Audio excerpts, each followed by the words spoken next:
Yeah, PM. Don't forget to time yourself.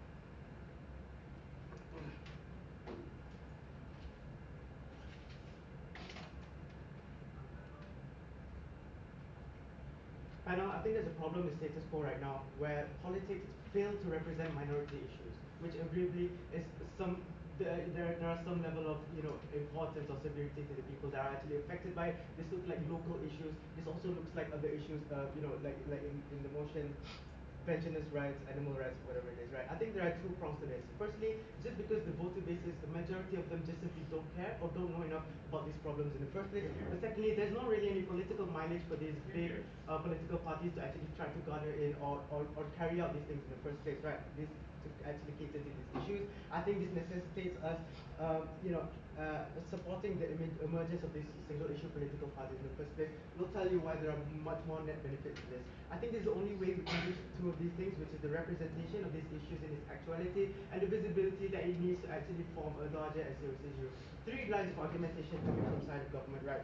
Number one, why politics and status quo just simply fail to represent the minority issues. Secondly, why the emergence of these single issue political parties actually solves this problem. And thirdly, even if we don't actually penetrate this, the actual, the government, or we don't actually are able to enter the government in its actuality, we still, these single issue political parties will still play their role in voicing out these problems that exist right now. Firstly, why is it that politics and status quo simply fail to actually recognize or represent these minority issues? Firstly, we think that there's no incentive for the people to actually care about these things, which is very largely important because these are the people that want to vote into these parties in the first place. Firstly, no, these minority problems, things that are deemed less important by these political parties, just aren't faced by the majority of these people, right? We tell you that largely people, it's not a large majority of the people that are facing these problems or actually understand the severity of the problems, which is why they just won't care about it or try to vote into something that someone that's trying to advocate for it. But secondly, I think because largely one thing we have to understand that these sort of problems are just more likely rooted in left side of issues, right? I think there are two problems with this because these issues are more likely to look like liberal movements. This also used to look like the feminist movement, because they're trying to advocate for feminist rights in countries that are still developing, right? I think there are two parts of this problem, right? Firstly, the more of the right side of these politics are just unable to penetrate into these issues in the first place. It says that their people or their political parties just won't try to cater to these issues. But secondly, I think it's a large problem in large developing countries like Malaysia or Southeast Asian countries, where a large majority of the people are just conservative, right? Large majority of the political parties are all right side. I think then we're never really going to see these benefits or the understanding of these issues even manifest. It wouldn't make sense for a party like UMNO to suddenly advocate for animal rights, for example, right, and make it a large part of that charter. We think then that these issues won't get the visibility that they need. What are the impacts for this, and why is it so important that we tell you about this? Firstly, they just won't pick up on these problems. I mean, we think due to the fact that the large majority of the voter bases, which are the people that they want to cater to, care about what they're trying to put in their charter, they're just not going to pick up on these issues. But secondly, I think even if they do to some extent pick up on these issues, it's likely going to be very largely misrepresented. I think this is very important to note, right? Largely, they might try to some extent, but it's not going to be to the extent that the people want them to represent, and it's just going to be falsely represented. But secondly, the most important thing here is that, sure, the voters might just opt into these political parties because first they just literally have no choice. No other political parties are trying to look after me. But secondly, they just believe that these political parties are going to cater to their issues, and they just have to roll with it. I think it's unfair in status quo right now that they don't have a choice. No, I'll take your fifth minute. But thirdly, we think that these issues will just never actually penetrate the mass market, right? Because I think even if the political parties that try to stand for these issues, but you know, it's not as prioritized. Even if they do fuck up, there's no really any voice to challenge them about it, and there's no really accountability measure in that sense. I think what's important to note here is that the discourse won't properly materialize in the sense that it's not going to enter these discussion spaces. People are not going to talk about it due to the lack of the visibility, and I think it's very likely that it's just going to be drowned out in light of other larger issues that that country or political party deems more important.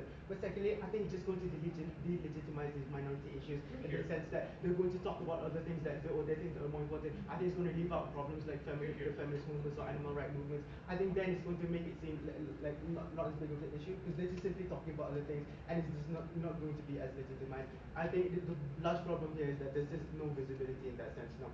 But the second argument coming from the side government here is why the emergence will solve this problem. Firstly, I think it's important to know that the people, sorry, what this emergence looks like. I think it looks like these grassroots movements of these social issues or minority issues going political, right? I think it looks like this is going to comprise of the members of these minority groups, people that actually face this problem. Yeah, okay. So what Gulf wants is for these issues to be entered into the overturn window, right? Sure. Okay, people that actually face these problems. I think number two, the fact that these problems have been going on for a while, for years if not decades. These people have likely already established a strong group of supporters, and they're already likely to have a lot of voice in that sense.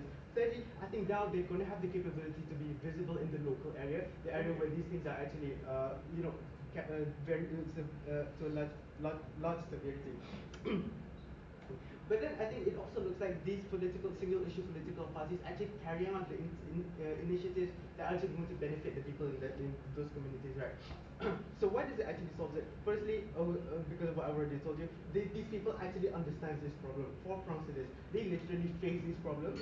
They are engaged, even if they're not, they're engaged with communities that face it, and are largely interact with those communities that face it. Thirdly, I think there's a strong pressure for these people to tackle or understand this problem in the first place due to the fact that they are very proximate to the communities that actually understand and face this problem. And fourthly, I think there's pressure for them to push these problems because of the fact that it's the only thing they're pushing due to the fact that they're, you know, these single issue political parties, right?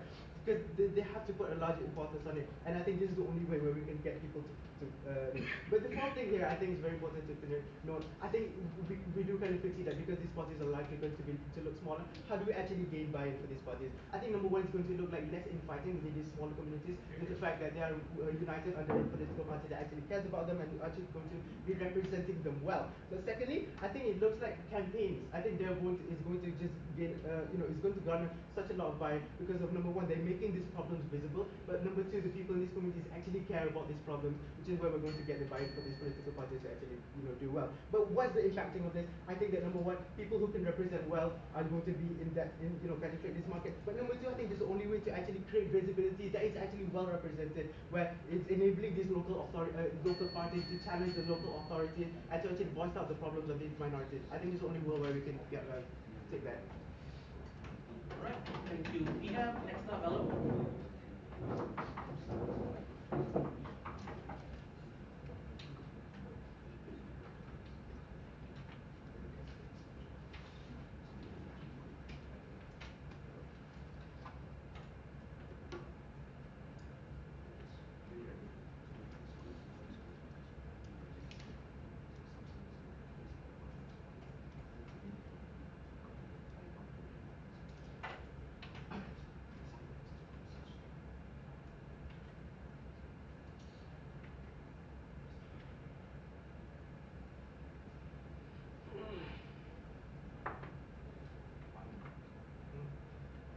I'll be starting my speech in 3, 2, 1.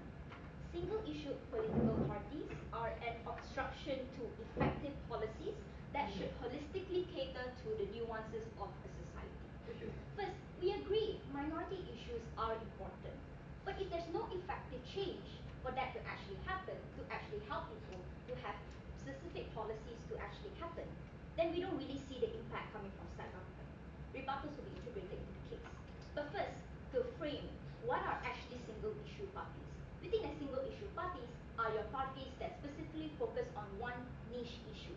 This means like very niche issues like maybe having more labor rights, maybe specific, very specific issues like focusing on maternity leave and things like that.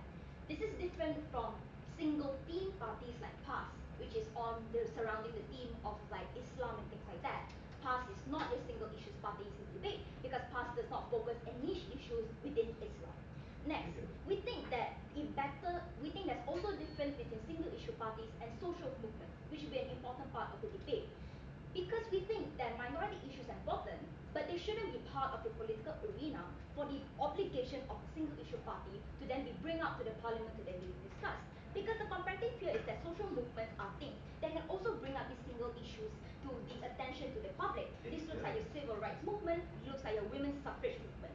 And the reason why we think that this social movement is actually easier to actually get social capital, I'll take one later, for social capital for change, is because these social movements, the way in which they push things for change is an external push directly towards the majority party.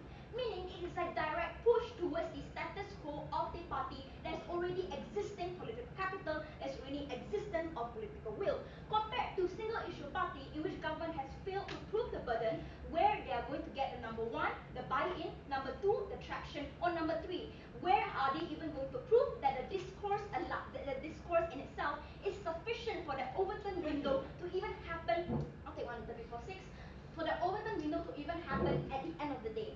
Anyway, but moving on to then the arguments. We think that government then, the burden that government needs to prove today is that this single issues party has any form of added value beyond effective change. Because we think that if you don't prove effective change, then what is the point of single issues party anyway? But we will still be charitable and give you the best case of their side and why is it still worse. But first, on the first argument of how single issues party don't represent people holistically, I think we need to first answer the question, why people vote for single issues party in the first place? Anyway, we think this looks like people who initially vote for single issues party, maybe they single issues party because they feel connected to the issues that the single issues party are bringing up. But we think that ultimately at the end of the day, everyone are complex beings. Nobody is a monolith identity that only identify to the one single issue that the political party brings up. Meaning that even if initially you resonate with that issue that the political party posit to you, we think that identities are complex. Meaning even if you are a woman who votes for a single issue party that talks about maternity leave, you're still a woman from a certain class. You're still, and maybe I'll take one later. You're still an African woman. You're still someone with other identity attached to you. And we think that this is bad because we think that number one, because there's already this idea that you are going to be someone who's complex, and because single issues party are going to bend the tunnel visions towards the single issues that they want to advocate for in the first place, this means that the kind of policy that they're going to enact is going to be focused on a single issue. And because then your identities are complex and you want to then prefer a much more nuanced policy that is able to cover a lot of like the things that you want to advocate for, you are then not going to continue to vote for them in the future. This means that even though initially the emergence of single issues party, even if you did prove that there's going to be traction, in the long run it's going to die out anyway. But we think that assuming the best case, you still continue to vote for them, we think that it's going to be minority at best, because the people who continue to vote for single issues party are going to be people with extremist ideas, people who continue to only want to advocate for one single thing because they have an extreme idea towards it. So meaning, even if you do continue to have voters, these voters are going to warp your policies and your ideas to the extreme. Next, on the idea how you don't represent that the policies. Understand that the obligation of a political party is that they owe an obligation to the constituency. They owe an obligation to the people who vote for them. Even if you argue that you owe an obligation to the people who vote for you initially because of the issue, we think that the point in which you don't prove effective change, it means you don't prove your burden. This is true because number one, you already lack the political capital to do so. We think that the counterplot to this is that in the absence of single issues party, political will is likely to be shifted towards the majority, meaning you're likely to have more holistic policies. But also number two, there is no intersection. We think that we live in a nuanced society where policy should be much more intersectional and things like that. We think that this means that even if like the worst case, we think that in your worst case, you don't get political capital and you die off anyway, but also that it is still your burden to prove that there's linked to effective change. But it's fine, we'll build up the analysis for you, and why is it that still, even if you get an Overton window, it's still bad anyway. Because understand that even if you, let's say, get voted into the parliament one seat and you don't have meaningful change, this engages with the whole idea of wanting to like engage in minority issues. By the way, you still have to have that discourse to overturn the idea, to sway the majority, to push for fact or why your policy should stand at the end of the day, right? But we think that even if you assume that somehow the overturn window does happen, we think that the process of allowing the overturn window to happen is ineffective anyway. Because number one, you are now diluting and now you're taking away votes that should have been voted towards the majoritarian party, which may majoritarian party anyway, which could have been already like taking into account of the issues if let's say you use the counter prop of allowing social movements to be the one to bring up the single issues anyway. But also number two, because now you dilute votes, you're now breaking up votes. This looks like status quo, how the Malay voters are now break up between UMNO and PN, and therefore you don't really have like a specific cohesive voter pool towards one specific party, right? But I think more detrimentally, now you're allocating more resources towards wanting to campaign your single issues within your parliament itself to try to convince other politicians to go to your way, right? We think that the better alternative for you is for these resources to be allocated towards things like your NGOs, things like your other social movements, absence of the political arena. The reason why this is important, because the existence of the political arena gives you the political obligation to try to sway the majoritarian to your side, to have the burden to create effective political change, the burden to try to sway the discourse within the parliament to your side. And if you cannot do that, there will be no effective change.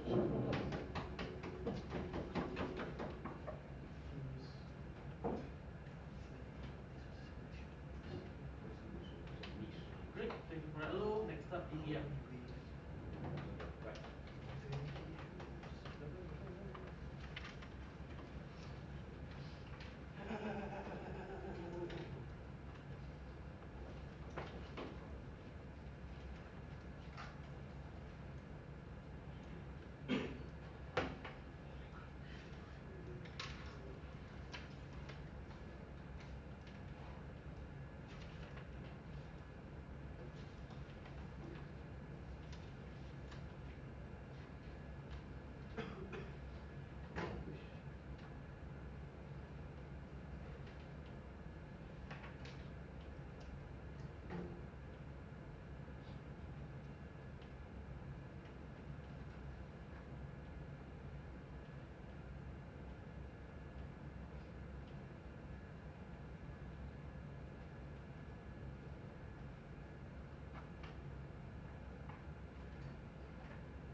Sit down, Tanzri. You're a government lapdog, is what Zaharim said in 2022 MNUDC, and I think it's extremely applicable to the debate in today. Right? On to a few refutations. I'm first going to talk about the external push that is directed towards the minority party. NC wants to come up and say that we don't have buy-in, we don't have traction, we also don't have discourse because we haven't proved that.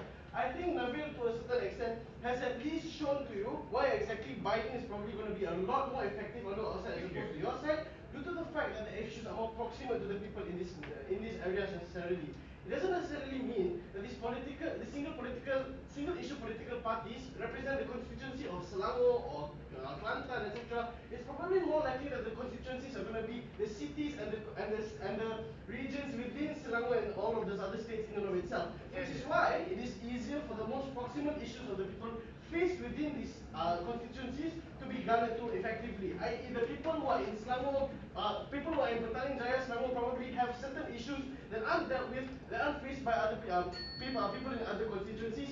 Therefore, the representatives of those places are probably going to be more proximate to the issues that are in those places. I think buy-in is easier to get, buy-in traction is easier to be obtained then. I think they largely dismissed whatever Nabil was trying to talk about when in regards to the campaigning and all of those other things that we were able to garner due to the fact that we were able to easier collectivize by virtue of us just having a more cohesive idea, a more cohesive issue to rally under. When I'm talking about feminist issues, when I'm talking about all these other issues that exist, I might not necessarily resonate with what the general value is being pushed forward. However, if I am a black transgender woman who is in America and I'm have a single issue party who represents me accurately, I think it's a lot easier for me to want to buy into that kind of representation, right? Then I'm going to start moving. Sorry, I want to recharacterize something really quickly, right? Political parties. I think it's very important to note here, panel, that political parties in this instance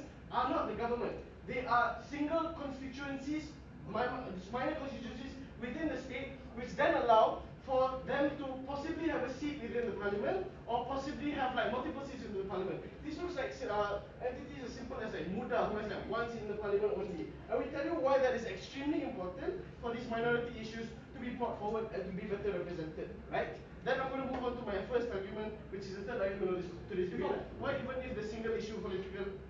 Sorry, I'll take you, man. Oh yeah, okay. What valuable discourse has Muda brought to Malaysia? Sorry? Here. What valuable discourse has Muda brought to Malaysia? What valuable discourse have you know?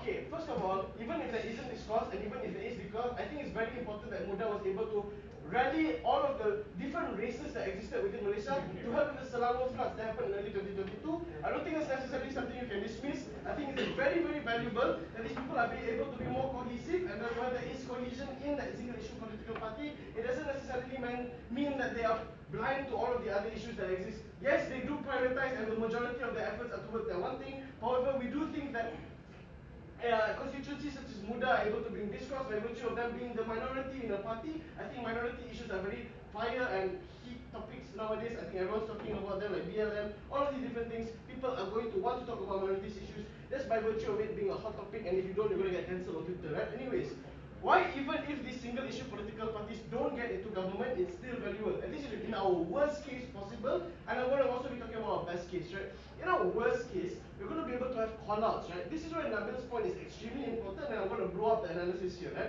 First of all, on collectivization, I think the ability for these political parties to be able to collectivize, i.e. results in them being able to be louder. This sounds like Muda during the Selangor flood, how Syed was able to get several hundreds of thousands of youth people to be able to rally up and help him. That is under the single issue of like youth or whatever thing is attached to that, right? Understand then that in an instance where like if Black Lives Matter was to happen, or like maternity issues were to happen, it's easier for people to be able to collectivize and then display their dissatisfaction or whatever problems that they feel on the political sphere or externally as well as internally. And why not having this form of call out on that much of a scale is bad is because what Senate opposition is trying to fight for is that this call out happens by virtue of like maybe having like a single representative within UMNO which might get his voice heard. I'm unsure as to how the minority issues are going to be able to be brought into proportions, because you don't then proximately attack all of the niche problems faced by these people when they are pertinent and important problems, right? Like talking about pensioner rights, talking about animal welfare, talking about copyright relaxation. When you don't have these niche issues handled, you have to take a longer time to be able to get these issues to be tackled with in the first place, and you also even if in the instance that you are able to get them heard in the political sphere, right? But that brings me also that onto campaigns, right? Now they're able to get more funding for grassroots movements due to the fact that this. Wait, sorry, this is my second point. So basically these political parties are already well represented, so they have a decent buy-in and voter base, therefore they can hold the main authority accountable due to that fact, by virtue of them being like proximate to the issues of the people within those constituencies. Secondly, it's more realistically, if they do get voted in, and I hope that they do engage with this because this is our best case, the job isn't to govern, is to get the point across. Understand that the Scottish Labour Party in the British Parliament was able to get across all of the problems that were being discriminated against them throughout their constituency due to the fact that there is a single entity that is representing the core issue. The principle then is that if you have a collectivized singular issue that you'll be able to fight under, you're able to better get your point across, and you'll be able to better demonstrate to the larger majority what exactly the problems are supposed to be heard. Because if you don't listen to minorities, you're going to get cancelled. I think Khalid Jamaluddin probably doesn't want that, right? More realistically also, they're able to then propel these niche movements due to the fact that they have campaigns which are now, since these campaigns are collectivized and they're already out in the sphere, there's more funding from grassroots movements, because these grassroots movements don't have to do the campaigning themselves. The political parties are already able to fund that and already propel that, and the grassroots movement just have to add on labor and funding. Thirdly, the added value of being within parliament, and this is exclusive within this debate, alright? First of all, there's a middle ground, right? Understand that you're able to bridge the gap between the niche area and the general area, because you're not able to bridge that ground within their side. The obligation, on the side of obligation that NC also wants to talk about, understand that the government already exists. These people who vote these single issue parties are still going to be able to be catered to a large extent under the government due to the policies that are being implemented. I don't think it's fair to talk about how these people aren't going to be represented just because they vote in these single issue parties. I think their votes are justified, and therefore there's better accountability never been further to propose. Right, thank you, 20 p.m. Next up, yellow. Anas, I've been waiting to use the opening line for 2 years. I'm not gonna use 2 years.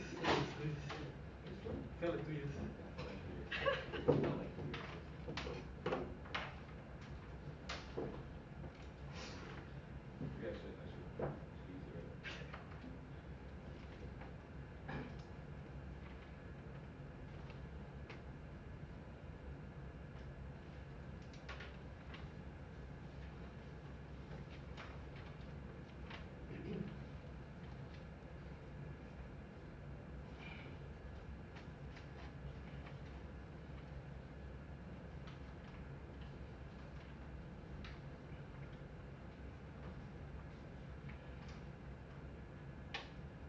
I think Gov failed the way they tried to use Buddha as an example. Because if you notice, Buddha is not a single issue party. But Buddha has a lot of characteristics of a single issue party. So insofar as they're using Buddha as an example, what they actually do, they've proven that small, diverse parties also fail when they're not single issues. So what's the point in which how you prove the single issue parties will succeed in any circumstance? I am unclear. I am unsure as to what the countermeasure actually is in the side of government. I'm unclear how they get it around. Some of the problems I have before one exchange responses to issues. So the first several problems, I have several problems with the side of government beyond this. Number one, I'm unclear between the link about discourse and effective change. How suddenly discourse eventually leads to that effective change, or how it leads to their best case scenario of getting in power. They haven't been proven this big. I question Anas to try and do this. Secondly, I have no clue why their emergence suddenly leads to the existence of discourse that they claim is so important. Thirdly, I'm unclear as to why the discourse that they claim is so important is something that is new and hasn't been talked about already to death within status quo, within these majority parties. Even if they didn't care about minority issues, these are issues that have been vocalized and issues that have been talked about. And third, I'm unclear as to why SIP brings unique discourse. I asked the POI as to what did Muda actually bring that was unique and special, even though they weren't the single issue parties. I don't think the Muda party member can even answer that question, right? I'm unsure why the call-outs of these issues or the call-outs of these structures are something that's exclusive anyway. Which brings me to my one point of exchange response. They claim that these small single issue SIPs are important in order to have call-out and accountability mechanisms. Guys, there are multiple mechanisms in status quo already catered to protection of minority issues via call-out mechanisms. Voters are an option. Social movements are an option. Other political parties are an option when political parties don't fulfill their burdens. There are multiple mechanisms. I'm unclear why single issue parties are now this sudden gold mine of accountability that only they can enact. Insofar as you haven't proven not only why they are more effective or why they are necessary beyond current mechanisms that already exist in status quo, I don't think you get to claim accountability as something that is uniquely exclusive. At best, you are one more tool in order for accountability. Let's talk about my first issue. Let's talk about representation of issues. I want to note the immense problem-solution mismatch when it comes to opposition. So Syed asked the POI, what's your goal to shift the overturn window? They said yes. If the entire goal is to shift the overturn window, we want to note the immense problem-solution mismatch. Because they have to justify ripping resources from those that matter most. So what do these resources look like? It looks like number one, at the point of voter dilution, when you're telling voters to split the votes between multiple different parties, between a majoritarian party that may cater to a lot of things, or a single issue party that caters to one niche issue. You have to tell voters to sacrifice these kind of things and dilute within their political capital. But number two also looks like splitting funding. And splitting funding not just from other political parties, but splitting funding from mechanisms in order to that already exist in status quo for these minority issues. It looks like splitting funding from NGOs, splitting funding from social movements, splitting funding from activists on the ground who all already talk about minority issues to begin with. I'm unclear as to why they are the only people talking about minority issues. Insofar as none of these things are new, right? Note the existence of these three bodies. The fact that we know NGOs talk about animal welfare, we know social movements talk about trans rights, the fact that we know about this in this debate today proves that discourse occurs, proves that political discourse happens, and that they don't get to run away with single parties being the sole monolith of the point of this discourse happens, right? It's also, I'm unclear as to why they want to do this, ripping resources away from them, and then taking the harder path in order to change. If there's already mechanisms in order for these parties to put pressure on majoritarian parties who already have political capital, already have political will, in order to pressure them in order to move towards minority issues, I'm unclear as to why this is an easier or more strategic path. I want to go even one step further. Moreover, exclusively, right, within the existence of these SIPs are the very mechanism that allows these majority parties to remove their burden in order to care about these minority issues. Because they're going to say, now there's this party to care, that party to care. I no longer have to cater to it because I can either absorb them in a coalition later on, or I can just leave it up to them because they are representative. It means it neglects the majority party to doing their due diligence, to actually caring about the minority parties. It means for all the reasons you talked about majority parties not caring, you make it far worse on the other side of the house, right? I think the conclusion for this is simple. There are better alternatives in order to move the overturn window for discourse. They needed to prove that their discourse was somehow unique and additional at the expense of the groups. I think the comparative we proven on opposition is far better at the point in which we use these social movements and NGOs to put pressure on these large political parties in order to move them. But let's be very charitable here, right? Because I've been criticized all 4 rounds for not being charitable and not building the case. So it's because, so I'm going to do it right now, right? Even though there's no roadmap as to how this occurs, let's talk about if they get votes, if they get into power. This is their very, very best case. There is no like 10 links in order to get there. Let's assume they get there somehow. They take a magical school bus there, okay? Here's what happens when you get into parliament. 2 things. Either one, you still get no legislative tangible change because you either exist in 2 states. Number 1, you are either a monolith within the parliament, which means I'm unsure where your value is and whether your discourse brought within the parliament hall is something that's new and good. They say the only value is to get their point across, which means they want their SIPs to go to parliament and say, we want feminism, and sit down. That is the extent of the impact. I'm unclear as to why that's important. Or secondly, you get absorbed into a coalition. 3 reasons why this is problematic. Number 1, you either assimilate and become part of the wider majority. Insofar as that is true, I'm unclear what your value is. Number 2, you force the wider majority to tunnel vision on a specific issue. It means every other liberal issue that was important, absent of this SIP, now gets neglected. Which a vast majority of individuals who have issues that are relevant and talked about are neglected by this. Or you get drowned out in the voice of this coalition. All 3 aspects are incredibly damaging. The impact of this is simple. Even if you do get into parliament and you do get the voice and the point across that you want to claim, then I think the very quality of the issue is watered down and isn't fulfilled, which you fail your burden. I think I just stopped my speech here and we've already won the debate. But I'll move on to secondly about something that was unengaged frequency. Before that, go. Go. Okay, so basically, why is it that the majority of the issues have to be neglected when the fact that these minority issues are more proximate and they're not as big as the majority issues? Okay, these minority issues are more proximate and not big as the majority issues. They were already talked about anyways. Plus, we have other mechanisms to talk about these minority issues. You have to prove why this is an exclusive mechanism that's important. Here's why I haven't proven that, you don't win it today. Let's move on. Representation of the people. So this is an entire argument that comes out of NC that goes unengaged with. It proves why people aren't monoliths. At one point, even you want to cater to the most secluded constituency, the indigenous people in the depths of Sarawak, right, in the jungle where Raymond's from. I think necessarily these kinds of indigenous people even aren't monoliths. That means while they do care specifically about one issue, they also care about economic growth. They also care about education. They also care about multiple other things. Means the very constituency which you purport as being able to put you in the power, you aren't representative of them because individuals are multifaceted, intersectional, they aren't really monoliths. Which means you can never fully encompass what your people want. That means on a burden level, as a political party, you fail the very people you're meant to be responsible, meant to be taken care of. This entire line of argumentation that was predicated on NC received no response. I question the responses from them. So proud to propose.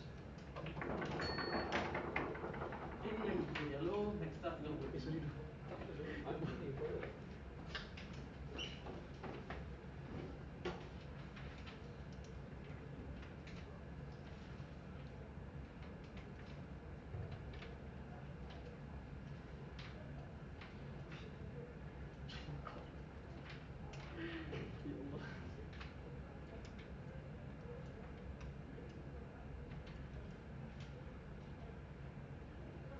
Two things in my speech.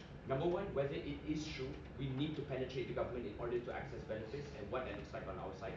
Second, what these social movements look like on their side of the world and whether they can co-opt our benefits. And third, in auxiliary, if I have enough time, I'll be justifying indeed the trade-off of slowing down the federal government. But first, let's just talk about like not penetrating the government. What did Ernst tell you? Ernst told you that we fail our obligation to the point in which we don't actually become the government. One response.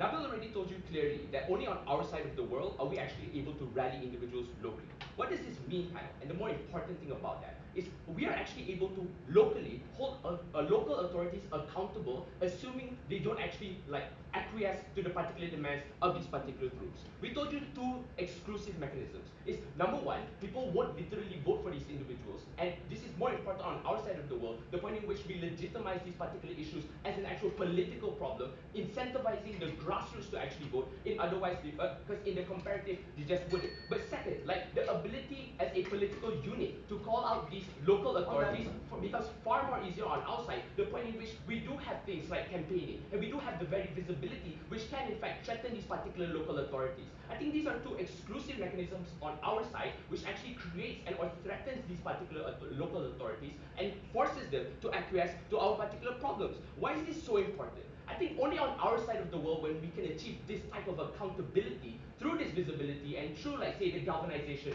of our voter base can we actually like force these particular local authorities to actually care about our problems. This is because if not, they will literally just be voted out, right? And or it can be weaponized by their oppositions. We think that's the very point in which these local authorities are forced to actually care and perhaps change legislations on the ground. And sure, we'll concede it's unlikely like this will change like federal laws, but the very point in which we are at least able to make some semblance of change within local authorities and within local legislations, we think that's all that really matters, panel. Because again, these are very niche problems as Ernsi had already mentioned. We don't think this requires necessarily such broad, more general laws being made. I think this like perhaps could be completely fine with just like local legislation which are in fact niche. I think that's very clearly how we have actually accessed these particular benefits, yes. Yeah, if you're a political party that doesn't get elected and pushes for change at local level, how are you different from social movement?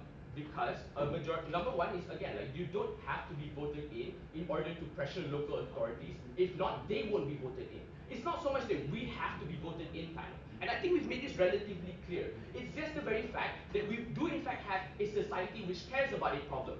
The point in which we access our benefits is not the point in which we become the government in that local authority, but rather the point in which we can force these local authorities to actually care. If not, they wouldn't be voted in. And in addition to that, it is likely these leftists would be able to weaponize this against the rightists in more broader niche, more broader problems which aren't necessarily niche. I think these are structural reasons which force these particular local authorities to in fact acquiesce to these demands. I think that's very clear on our side. That's how we get change. I think it was really clear. Second, on party obligation, if we don't get voted in, right, or don't get this change. Obligation was fulfilled the point in which we did two things. Number one, that there was in all an effort. I don't think pass failed the Muslim people or something just because they didn't get voted in. I think the very fact that they tried is fine. But B, like all the benefits that we get, and none of this was really engaged with. First, the additional amounts of discourse that we get on our side. Panel, note the types of discourse that we're talking about.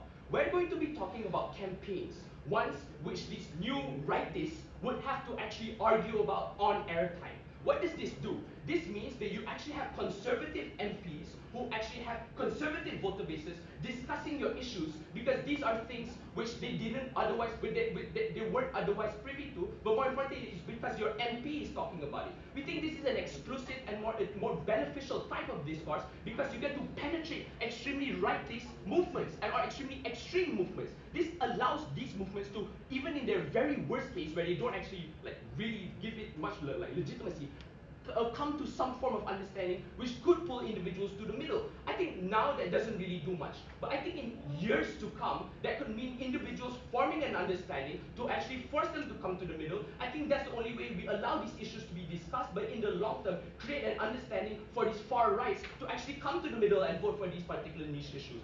I think that's what we access in terms of discourse. I think that's exclusive, the point in which it is a political problem. But B, we actually legitimize their problems. Let's look at the comparative. The comparative is a bunch of fragmented individuals talking about a problem, never collectivizing amongst themselves and hoping that somebody picks it up. It's very easy to undermine these individuals and say that they're basically tinfoil hat wearers, right? On our side of the world, we do have a political structure. We do have political campaigning. The presentation of our particular discourses is much more legitimized. I think the discourse on our side that occurs just looks like a problem which we care far more about. I think these are two additional benefits that we get, even if we don't get into local authority, and that's completely fine, because in the long run, we've positioned ourselves far superior than what they have. Let's see what Akasyah does in third. Let's talk about social movements.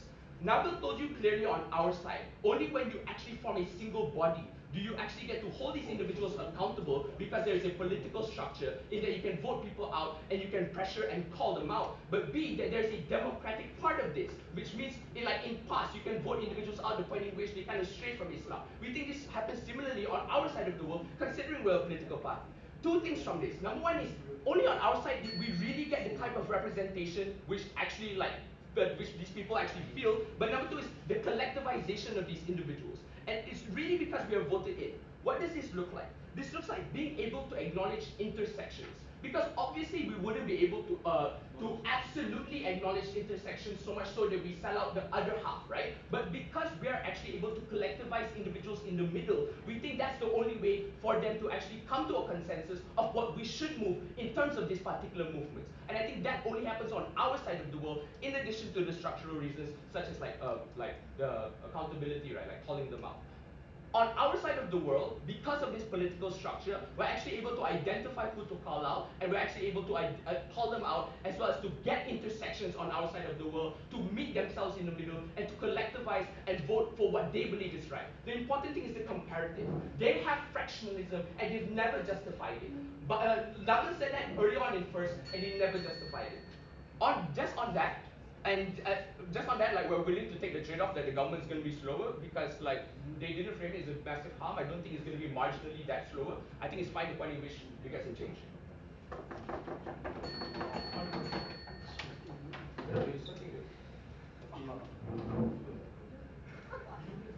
Reading not. Thanks. To end this portion of the debate, operate.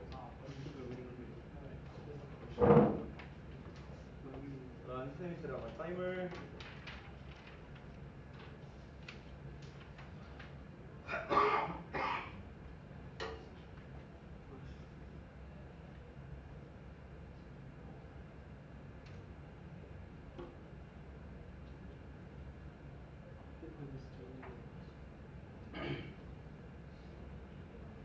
Starting my speech in 3, 2. You know there is a clear problem when every single example of a single issue party that governments have brought up is actually not a single issue party. Buddha was used, PAS was used, and multiple times NC has proven to you that a themed party isn't the same as a single issue party. I think the characterization flaw here immediately goes down all three speakers down the bench to the point in which they're unable to actually tell you what a single issue party looks like, but secondly, to delineate from a social movement. Insofar as a lot of their examples literally look like social movements, I don't get where is this unique advantage that comes out of the single issue party that they talk about. We've already proven to you if there's an overlap and there's an ability for those social movements which already exist within AS4, which already do the same thing as single issue party, but even better, we think they lose. I'm going to be charitable in a way and maybe build up some arguments for them later. But let's handle the first thing, because like a few pushbacks. Firstly, coming from Garfield, right? Like this water. So talk to you about campaigning and why this is a unique mechanism that comes off single issue parties. The problem with campaigning is like we can't see the clear comparative here as opposed to social movements and when they do rallies or marches. If it's the same, and in fact I'll tell you, and I posit to you that social movements have more traction and more like exposure the moment you do marches and rallies, we think that campaigning is limited. If the second push is that it's about local change, then if you're going to have local like campaigning and etc., equally so you can have NGOs do that in those positions. What is this unique benefit that you get? Take you later so much more. Secondly, about acknowledging intersectionality. This is crazy because they don't prove to you acknowledging intersectionality. You cannot have your cake and eat it too. If it's a single issue party, you cannot say now we'll be intersectional. Somehow we will also care about other issues. You pick a lane, right? You will either choose to be intersectional or you choose to be single issue. Thirdly, about becoming local authority. Like, if you want to become local authority and make the laws, you still have to be voted in. But number two, we've already explained to you, even in those scenarios where you voted in, why it's inherently bad for the political system of the state, why it screws over other constituents, it screws over other like individuals who need to be protected. And that's the reason why, for example, in Malaysia, Pakatan Harapan and the dilution happens because Muda chose to fuck around and find out. Four, fractionalism. I don't think you can just say a word and make it an argument. It's crazy that we say fractionalism, prove it, without actually proving why fractionalism happens. I don't think it's something we need to respond to. This pushback is simple. You do one line, I do one line. Cool. Now going on to the clashes is most important, but primarily this is important because I brought it up early on within my POI, which is very simple. Is government's principle to bring issues up into the overturned window? Their answer was yes. I think effectively through two of my speakers, we've proven why this happens better within ops world. Few things regarding this principle push. I'm very fancy. Sure, go one POI, quick. Man? Later. Okay, sure, later. Right, cool.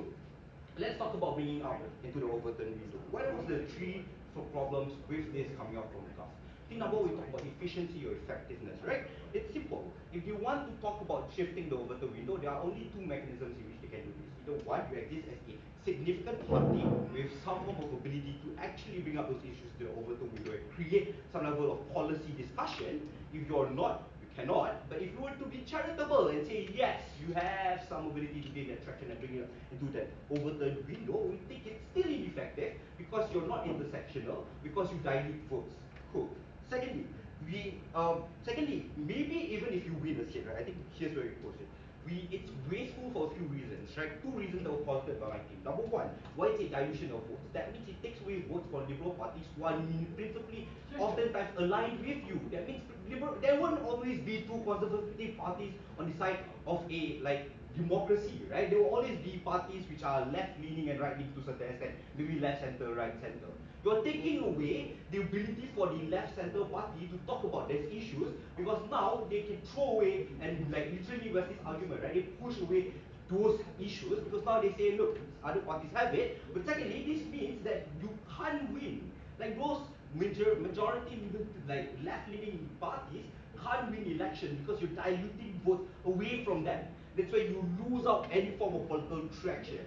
But thirdly, this also means the resource allocation is bad. Because notice this is extremely important because it takes away the mechanism that we provide to you on their world, right? Because on their world now, a lot of the resource allocation, for example, donors towards animal welfare, donors towards those movements, are now transitioned into single issue parties. This means that you don't get the same level of impact. But what's the problem and inherent harm here with the rise of those parties? The inherent harm now is that in order for them to get change, it's prerequisite on a lot of factors. It's prerequisite on getting a seat, it's prerequisite on gaining traction. A lot of those things are actually given to them via our charitability. I don't think this necessarily allows for them to think, right? But thirdly, let them fight on their context, and this proves why they're completely out of this debate. Because they say you cannot penetrate majority conservative parties, but now they say they can. I'm completely confused. Our argumentation was even if you can, it's about absorption and assimilation to coalitions, and why that still means it's bad.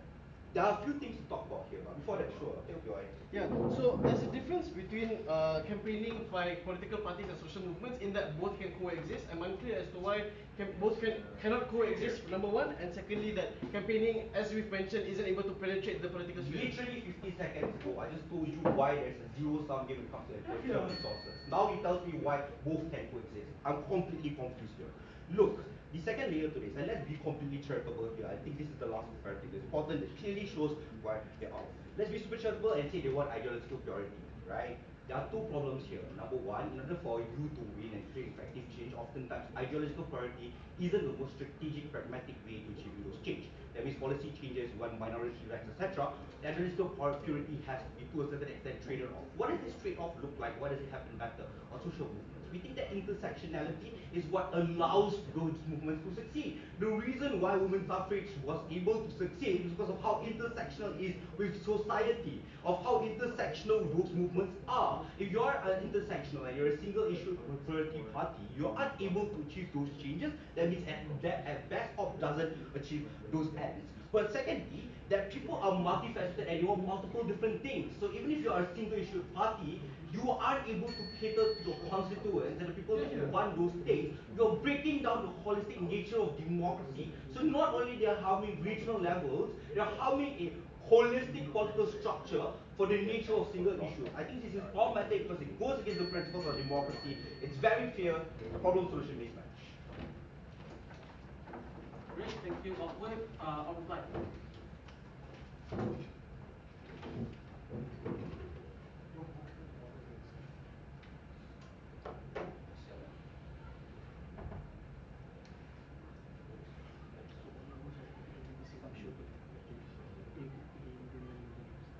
Alright, let's do meta and let's do issues. 6 things on meta. First, why is your discourse new? Unclear, unproven, unsubstantiated, they don't get fully tackled. Number 2, why is it the requirement to be a political party in order to bring religious thoughts? No proof, there's a one line that comes out of Bayern again, it's like, why can't we do both? I think Syed could tell that easily. I think the response on that came from NC's speech that he knows you resources director in some papers. Number 2, you want to note that none of the examples are actually SIPs, which then brings you to the question of, does government even know what an SIP is, or can give a tangible example what an SIP is? Because even so far as your examples have all just been low political capital diverse parties, all they've proven is the fact that diverse parties don't get the benefits they want for individuals with a much narrower niche. So I'm unclear as to why SIPs are able to claim all these benefits. Fourth, notice their impacts are all hub. They're able to argue, yes, we get full resolution of people, we get voices of minorities first. But I've never shown a roadmap or mechanisms in order to get there. Which is, even if I believe that their impacts are something that was valuable and important, I'm unsure as to why they materialize. I argue they materialize far better on the side of opposition, where we review multiple other mechanisms, where these impacts happen, where these impacts occur. And number 5, yeah, you can't make one word arguments in win. Like, I'm gonna sound like Rohan for a bit, but you can't just say fractionalization and go, oh, argument. Like, that's not how arguments work. Prove it, impact it. Don't just gaslight everyone saying for win that it came out in first when it never did. Even though my note taking is bad, I'm pretty sure it didn't come in first. What's still the most damaging piece of matter here, right? And it comes out from like Akasyah's speech when they finally realize that they actually have to deal with social movements as a viable alternative for these minority issue parties, right? This is their response. They claim the difference between a social movement and a political party is that a political party has accountability mechanisms when they are voted, so they're better able to be held accountable by the people in which voted for them. In the same breath, they say that their benefits and their impacts don't rely on the fact that they're getting voted in. Which means your only difference is that accountability mechanism reliant on a pathway which you cannot prove and admit from first that you don't prove. So I'm unclear as to why this very tension in your case about saying that you want the only difference of accountability as to why you are unique as an SIP in order to get voted in, but then say it doesn't matter whether you get voted in, means that there is no accountability, and therefore your case falls. Insofar as everything you've argued, if you replace the word political with social, talks about the status quo in general.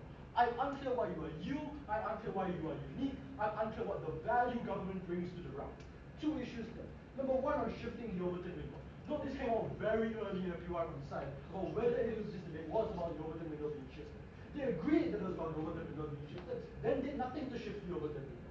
We've proven to you, number 1, why it is better on our side that the Overton window gets shifted at a point at which majority parties are being the ones pressured by social movements. They strip resources from the very social movements as an alternative on our side, which is far better. But number 2, we've proven why it's more effective. They all have to deal with the harder approach about getting elected, getting a voice, and being recognized within parliament, when we already have mechanisms to attack a group that already has political capital and already has political change. This came out very early in the position. We have never proven the prerequisites or the roadmap on how to get to the impacts with which they want to get. But even when we handed it to them on a silver platter, they can never prove that those impacts actually lead to tangible change on the ground. Which is, even when we do the legwork for them, they can't even get to the end about the impacts. But secondly, on actual representation of people, note this comes from all 3 speakers, it is unresponded to. How the fact that individuals are multifaceted, are intersectional, and they aren't monoliths. How the fact is that as an SIP, you are fundamentally failing your duty as a political party when you cannot cater to the various needs of the people who voted you in for the first place. All they want to say is, maybe they can be intersectional, which goes against the very nature of an SIP, and I don't think can be credited as a response. So far as they're still standing, not only have we engaged thoroughly, but we have an entire new metric that just hasn't got unresponded. I take our win for it. Right, thank you for your reply and debate done. Nabil's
friends.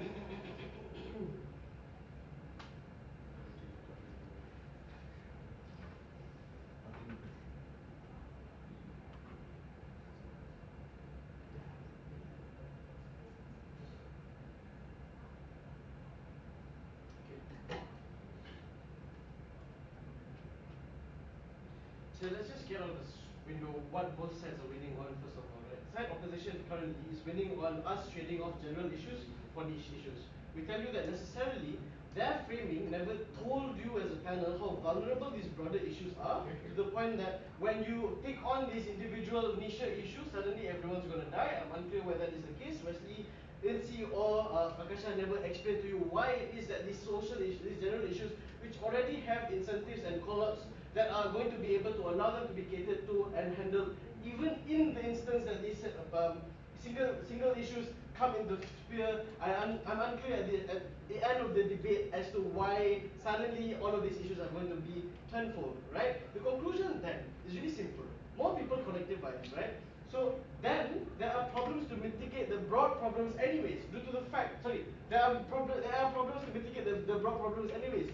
Because in our side, for example, gay Indian men don't have the people to stand up for them due to the fact that the broad issues are being talked to such a great extent, as Anas and Nabil and I have argued, to the point that the smaller issues aren't heard at all. So if you talk about the broad issues, you don't talk about the smaller issues at all, they lose out a large chunk of the people under their side. I'm unclear as to how niche issues are going to be handled at all under their side. But then on social movements, right? I'd like to clarify something that Nabil said like early on that just clearly misunderstood, was that Nabil said that the difference between social movements and these political parties is that A, they can campaign, whereas social movements rally. Secondly, they have political structures, therefore you can vote them in and hold them accountable, as opposed to what social movements can do. Even in the instance that they aren't voted in, we can still hold them accountable to whatever they have to be voted in for, right? So on that metric, I think it's very important to note that they exclusively aren't able to co-opt the benefits that we have under the single issue parties that we are pushing. Which brings me to my next issue on how our case isn't contingent on our examples, it's contingent on structural reasons, and it didn't necessarily, it went unengaged under the whole debate, right? That issue then brings me to the point of collectivization, right? Understand that collectivization, in our instance, is extremely more cohesive and more important as opposed to what they are trying to do, which is pushing for general narratives, pushing for general movements in the political sphere, and hoping that somehow that's able to get better buy-in, traction, and discourse under their side.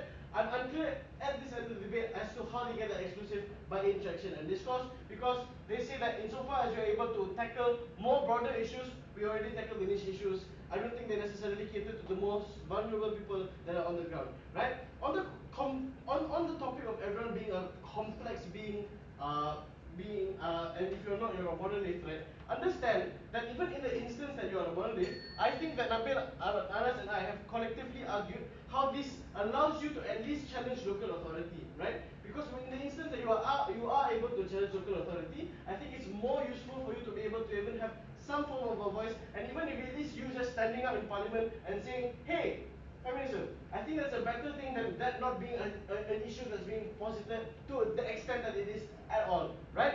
General issues are definitely going to swallow up bigger issues. I don't think that that's something that side opposition can necessarily just dismiss, right? But then I think that it's really important for us to take note of what Nabil and I have talked throughout this debate, right? Nabil's talked about how these current political issues have no political mileage. It also, and more often than not, politics in status quo often contradicts the political stances by virtue of you, if you're a past leader, you talking about Christian or like other religious views are probably not going to be in favor of your political stance.